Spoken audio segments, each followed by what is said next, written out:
Muito obrigado, Marcos, pelo convite. É sempre uma honra aí estar com vocês, pecuaristas aí de alto desempenho. A gente aprende bastante e espero que hoje vocês possam conhecer os benefícios de investir em bem-estar térmico, né? Então hoje o tema da nossa conversa é boi na sombra, como o bem-estar animal ele pode impactar no desempenho dos nossos animais. Então, para começar, a gente tem que falar desse artigo científico, tá? Um artigo publicado aí na revista Frontiers in Veterinary Science, uma revista altamente conceituada. Esse trabalho é brasileiro, desenvolvido lá no Agropastoril Campanelli, no município de Altair, perto ali de São José do Rio Preto. Então vejam que é uma realidade próxima à nossa, né? Uma cidade do estado de São Paulo. E hoje esse é o maior centro de pesquisa particular do mundo, 5.000 animais ali rodando em prol da pesquisa. Isso é muito importante para a gente, tá? Porque são resultados brasileiros, país de clima tropical, a gente vai falar bastante disso. Então o que aconteceu nesse trabalho? Eles compararam ali animais que tinham acesso à sombra e o outro tratamento, animais que não tinham acesso à sombra, ou seja, sem sombreamento. E o que aconteceu? Quais foram as diferenças que nós observamos nesse trabalho, né? O trabalho do Maia e seus colaboradores, 2023. O peso corporal final teve diferença estatística, os animais com sombra ganharam, né? Terminaram esse ciclo de confinamento com um peso maior. A média de ganho de peso diária, ela aumentou no tratamento dos animais que receberam sombreamentos. Agora, o que é o mais importante para a gente, né? O peso de carcaça. Olhem só que interessante. Os animais que receberam sombreamento ganharam 8 quilos a mais de carcaça, de carne. E é isso que paga a nossa conta. E é aqui que está a viabilidade de fazer esse tipo de investimento. Nós vamos conversar bastante disso. Aqui nesse estudo, eles dividiram em delineamentos ali boi Nelore, boi cruzamento Angus com Nelore. Só a título de curiosidade, os Nelores aí, uma diferença de carcaça de 5 quilos por dia, enquanto em animais Aberdeen Angus, meio sangue, chegou a 15 quilos de carcaça, ou seja, uma arroba a mais nos animais meio sangue Angus que receberam acesso à sombra. 8 quilos de carcaça, 0,53 arrobas a mais. E olhem que interessante, os animais que receberam sombra também tiveram diferença estatística. Consumo de água, beberam 3,4 litros a menos de água. Isso parece pouco por dia, mas em um período de 100 dias confinados, isso aqui são 340 litros de água em 1.000 animais. Eu tenho 340 mil litros de água a menos para esse animal ganhar mais peso e produzir mais carcaça. Então vejam como esse apelo ambiental, né? Uma restrição hídrica que muitas cidades, muitos estados passam, o animal bebe até menos água quando ele tem acesso à sombra. Aqui é uma propriedade em Avaí que a gente atende e a gente tem uma estação meteorológica lá onde a gente acompanha o ITU. O que é ITU? O ITU ele é um cálculo feito a partir da temperatura e da umidade que vai mostrar para a gente o estresse térmico, né? Cada animal tem um limiar ótimo de temperatura. Olhem só que interessante, né? Quando a gente fala do Nelore, nesse período de 180 dias que foi monitorado, 45 dias eles estavam em conforto térmico, 96 dias em alerta, ou seja, próximo ali aos 60 movimentos respiratórios por minuto, 40 dias eles estavam ali com estresse moderado e 0, né, estresse térmico grave. Agora, quando a gente fala do meio sangue Angus, né, do boi europeu, taurino, o que acontece? A temperatura e a umidade é a mesma, mas o limiar dele cai. Então, nesse mesmo período, as baias, os lotes de meio sangue Angus, eles tiveram só 19 dias em conforto térmico, 11 dias em alerta, 82 dias em estresse moderado e 68 dias em estresse grave. Então, um animal com pelo mais grosso, né, mais comprido, um animal que sofre mais com estresse térmico. Aqui está uma foto para vocês verem, por exemplo, da baia 1 desse confinamento. O que a gente observa quando a gente vai lá na hora do almoço? Todos os animais aglomerados em volta da árvore, né? Então, buscando estresse térmico, buscando esse conforto que a gente consegue ver bem nesse tipo de dado. E aí, fazendo uma pincelada nos bovinos de leite, isso já é muito antigo. Olha quantos autores falam aí. O último aí, o Denis e seus colaboradores, em 2021, sombreamento adequado para vaca de leite é primordial. Então, olhem só esse animal. Quando a gente fala lá de uma característica da vaca leiteira, a força leiteira, o que é isso? É o tamanho da caixa torácica, né? A largura, o comprimento dessa caixa torácica. Essa vaca aqui, holandesa, ela tem mais de 700 quilos, muitas vezes, 50 centímetros de largura desse tórax, 1,80 m de profundidade, ou seja, olha o tamanho desse pulmão, olha o tamanho desse coração. E quando eu aumento o movimento respiratório, eu entro em estresse térmico, olha quanta energia essa vaca gasta, até chegar num limiar grave, que é ela abrir a boca para respirar, né? Num programa de formulação tem lá, a gente coloca, o animal está em estresse térmico, isso aí já considera uma perda de energia na dieta. Ele está abrindo a boca, open mouth, né? no NRC, isso aí vai consumir um pouco da minha energia por causa desse estresse térmico e vai diminuir meu desempenho. E boi de confinamento, né? Boi de corte, tem estresse térmico? Tem, principalmente aí nas raças taurinas. Então, um trabalho da Embrapa em 305 dias de lactação, o que representa, né? A produção de leite em animais em conforto térmico, estresse térmico severo. Qual que é esse impacto? Esse trabalho aqui é muito legal do Geoffrey, né? Vacas de leite. E o que mostra aqui? Que vaca de leite não é só sombrear, a gente tem que resfriar. Então, as vacas que não tinham sombra, né? O que aconteceu? Ela produziu de 5 a 7 quilos por dia a menos de leite durante a lactação. E aquela vaca que estava sombreada, mas não foi resfriada, mesmo assim a bezerra dela teve uma diferença no peso corporal, ela absorveu menos imunidade, menos imunoglobulina, ingeriu menos grão, cresceu menos, eficiência reprodutiva diminuiu e ela produziu 4,5 quilos de leite a menos. Então vejam o impacto no bovino leiteiro do conforto térmico. E aí a gente entra nas recomendações, né? Onde a gente deve sombrear. Sala de espera, coxos e bebedouros. Vejam aqui uma sala de espera com uma flex-telas decorativa, né? Resfriamento, sombra. Áreas de descanso. Então aqui simplesmente uma tela de sombreamento ali que a gente chama do tipo Rachel, né? Um investimento pequeno e essas vacas ali aproveitando, desfrutando essa sombra. E aí a gente entra num assunto polêmico que muita gente pergunta, e por que não árvore, né? E aí a árvore a gente tem uma dificuldade. Qual é essa dificuldade? Imaginem uma árvore em um confinamento. O que acontece? Eu tenho um peso muito grande de indivíduos, uma área pequena, isso vai provocar um sufocamento radicular e essa árvore vai morrer, infelizmente, né?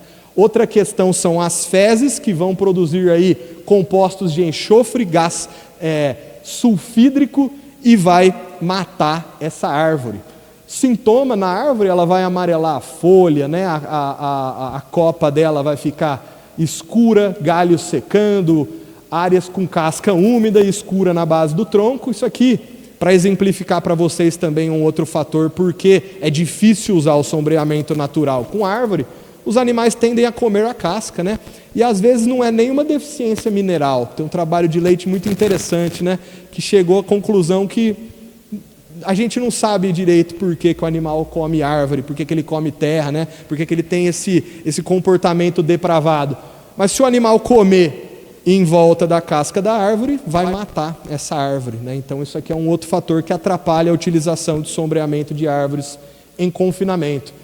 Tem o trânsito de máquinas pesadas, que vai favorecer mais ainda aquela compactação do solo, comprometer a saúde da árvore. E a disposição da sombra. Muitas vezes essa sombra não está no sentido que eu gostaria que ela estivesse. A gente vai falar disso, né? Qual é o sentido certo da sombra? Então temos vários entraves ali para usar o sombreamento animal. Isso aqui é um recado muito importante. Vocês podem se perguntar, né? Eu não acredito em sombreamento de árvores nesse tipo de projeto? Eu acredito.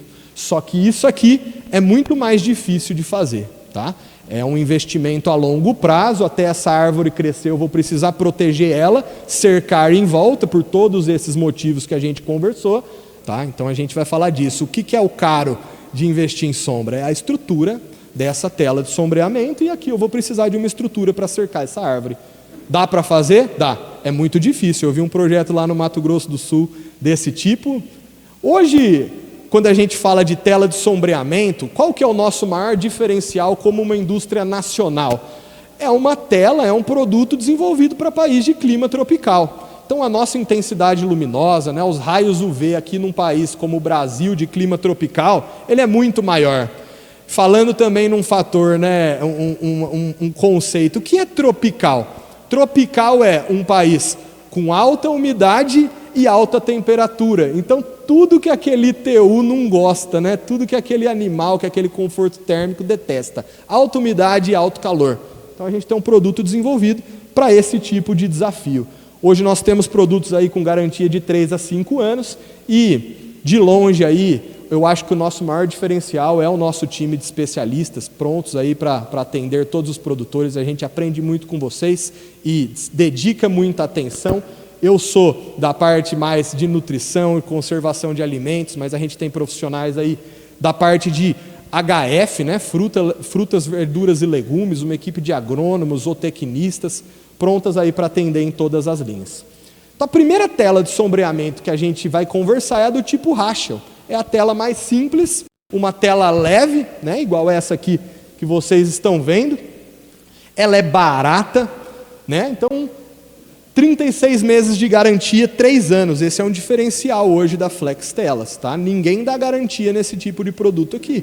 Usando ele da maneira correta e com essa qualidade de material que a gente tem nesse produto, é possível dar uma garantia. Então, até 3 anos, essa tela dura no ambiente externo, e se for dentro de uma estufa, por exemplo, ela chega a durar até 5 anos de aditivação anti-UV.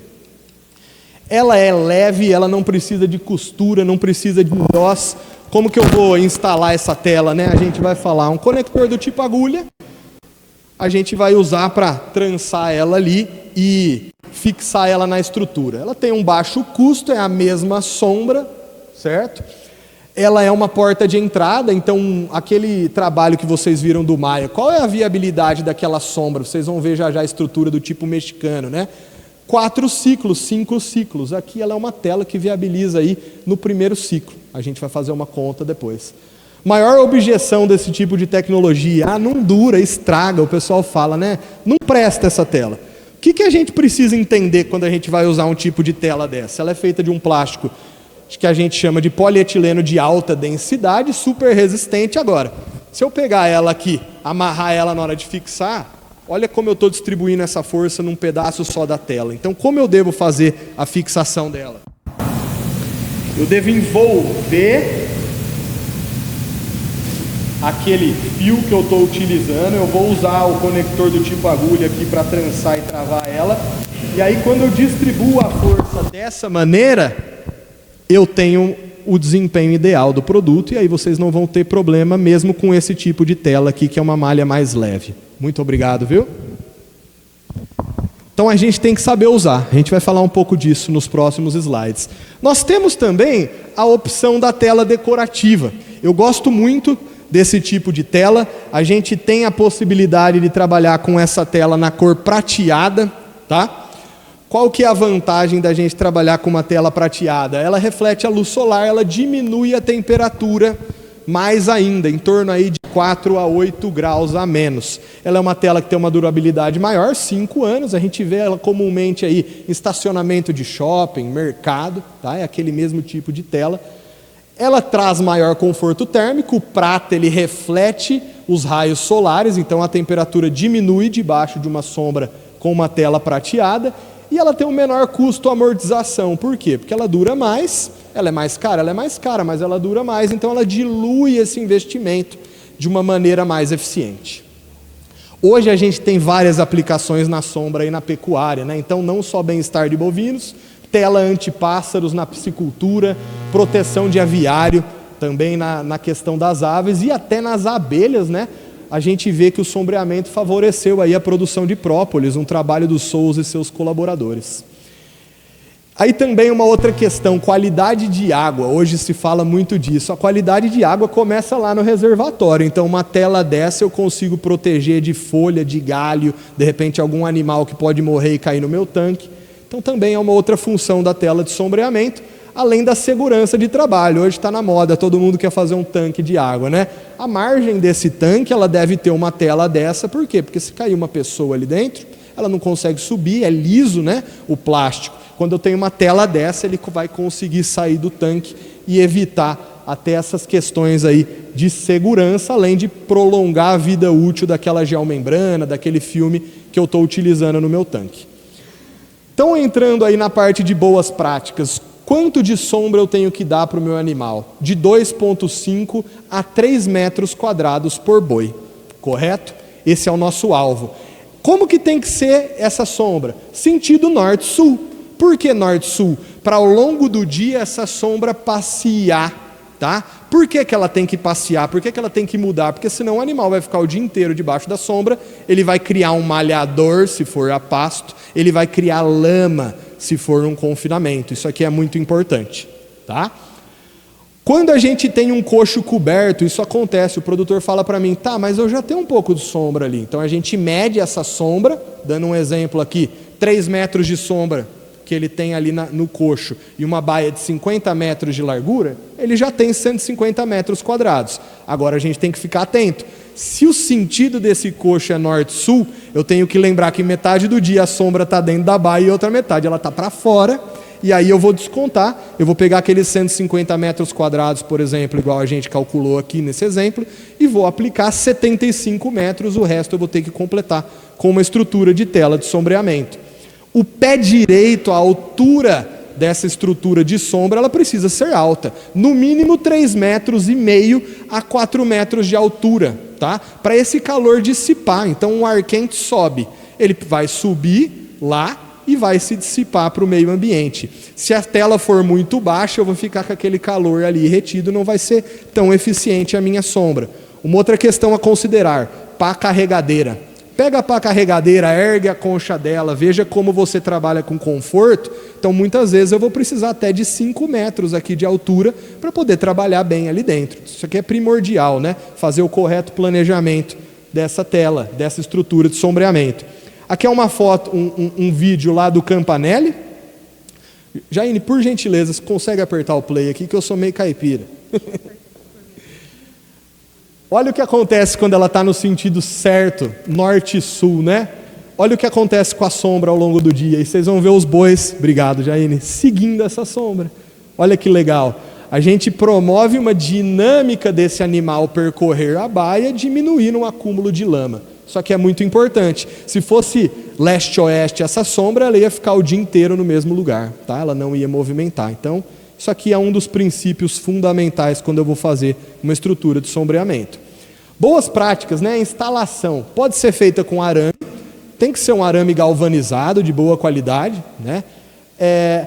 E eu gosto muito da cordoalha, mesmo na tela do tipo Rachel, que é mais leve, uma cordoalha na lateral, ali nos varais, ela traz uma vida útil maior, tá? Esse tipo aqui de fixação é complicada. Então eu fui numa propriedade leiteira há 2 dias e encontrei lá quebrado. O que acontece? Eu tenho arame, eu tenho aço, né? Eu tenho ferro passando aqui e um plástico. Então esse ferro ele quebra o plástico, além dele repuxar minha tela em um ponto só, sem distribuir a força. Então, rotineiramente a gente vê esse tipo de estrutura rasgada, comprometendo ali a vida útil do meu investimento. Olha o que acontece, né? Rasga. Então, eu gosto muito do conector do tipo agulha, ou fazer uma costura, ter esse capricho, instalar um ilhós também vai trazer benefício. Quando a gente faz a estrutura de tela, ali o Malagode fez com excelência ali a estrutura aqui da Nutribovinos, depois a gente vai falar um pouco dela. Depois que a gente instalou os varais, fez a estrutura, fixou a tela, eu tenho que fazer um fechamento em X. Então um fio por baixo, na diagonal, e um fio por cima, para essa tela não ficar batendo. Lembra quando a gente conversou ano passado de lona? Lona, plástico que bate, ele vai ter um estresse físico, vai quebrar esse polímero e vai reduzir a vida útil. Então tem que segurar essa estrutura, tá? Aqui está o projetinho ali de sombreamento. Então a Nutribovinos hoje, ela tem essas telas para atender vocês. A gente tem um aplicativo que a gente disponibilizou para eles para fazer esse cálculo, fazer esse projeto. Também contam aí com a nossa ajuda. Então esse aqui foi o projetinho aqui da Nutribovinos.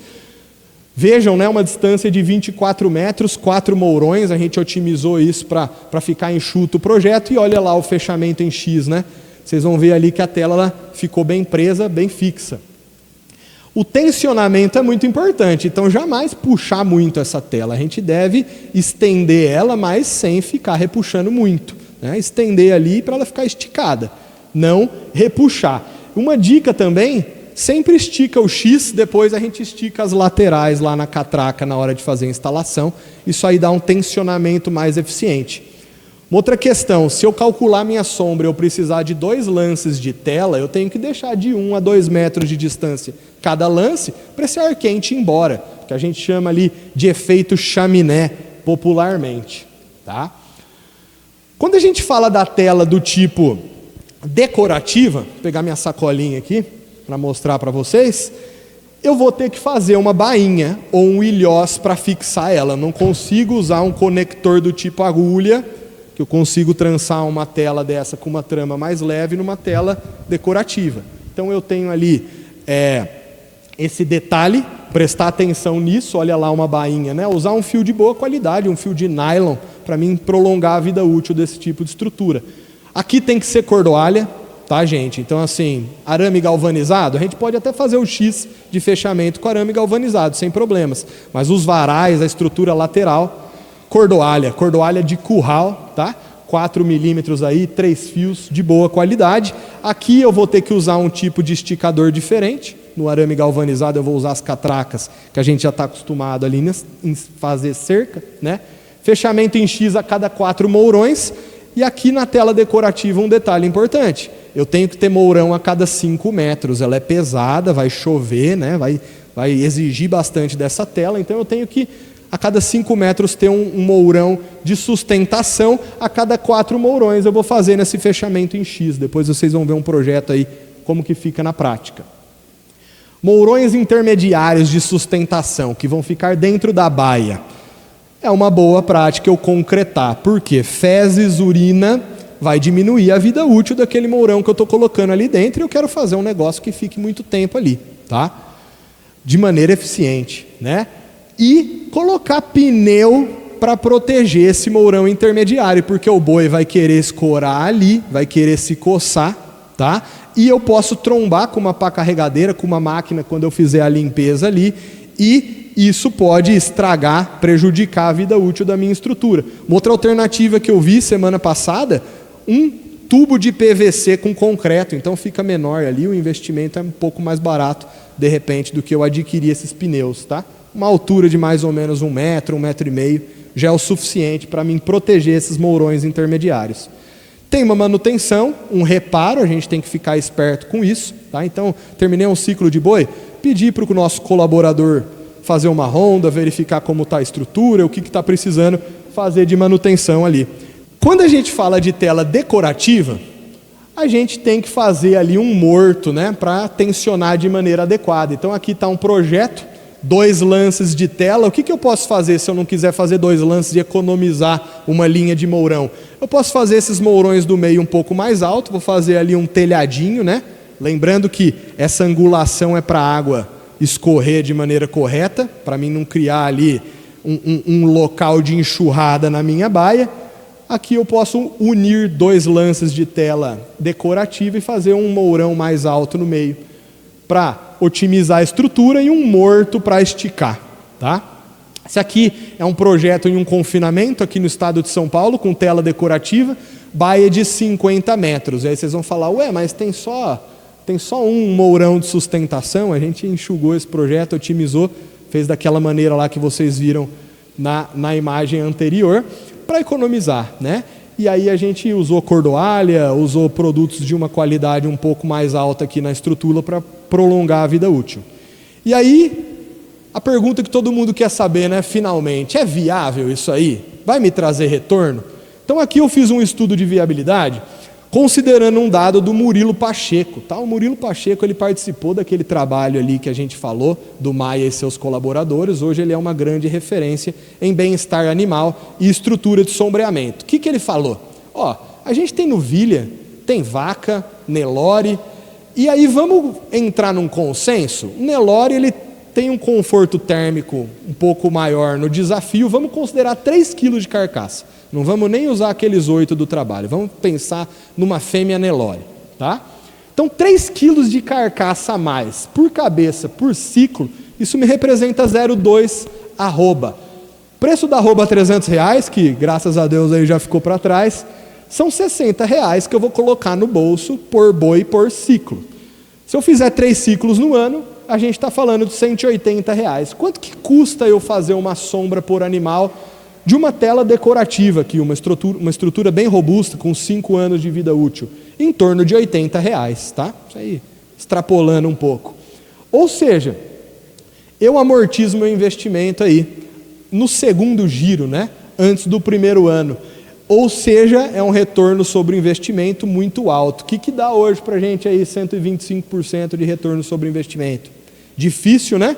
Talvez o grão reidratado, o grão úmido, a sombra ganha dele, mas eles estão pau a pau ali. Então são ferramentas que a gente pode usar para sobrar mais dinheiro. Então quando a gente está falando de 1.000 bois, R$100 mil, de fazer sombra para o boi, considerando 3 quilos. E se você tiver baia de Angus lá, isso aí pode mudar uma arroba a mais. É muita coisa, tá?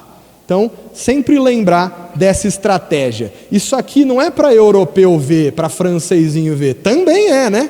Então, a gente estava falando ali de as restrições da Europa. O bem-estar é um dos entraves. Então, a gente vai fazer, para fazer bonitinho para eles, mas principalmente porque isso aqui dá dinheiro para a gente, porque isso aqui dá lucro, tá? Então, é uma ferramenta muito boa, sustentável e que vai pôr dinheiro no nosso bolso.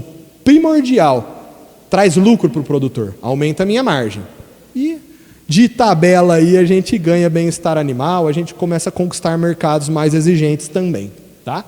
Isso aqui é lá da Scott Consultoria, do Confina Brasil desse ano. Olha que interessante, né? Quem são os estados que mais fazem sombreamento? Quem são os estados que sombreiam menos? Então, Tocantins, 100% sem sombreamento. Nenhuma propriedade entrevistada lá tinha estrutura de sombreamento. Espírito Santo tem um asterisco ali, que eles entrevistaram uma propriedade só, ela não usava sombra, então também sem sombreamento. E aí começa, né? Quem sombreia menos? Mato Grosso do Sul. Mato Grosso do Sul bem tranquilo, né? Bem friozinho lá, bem ameno a temperatura, né?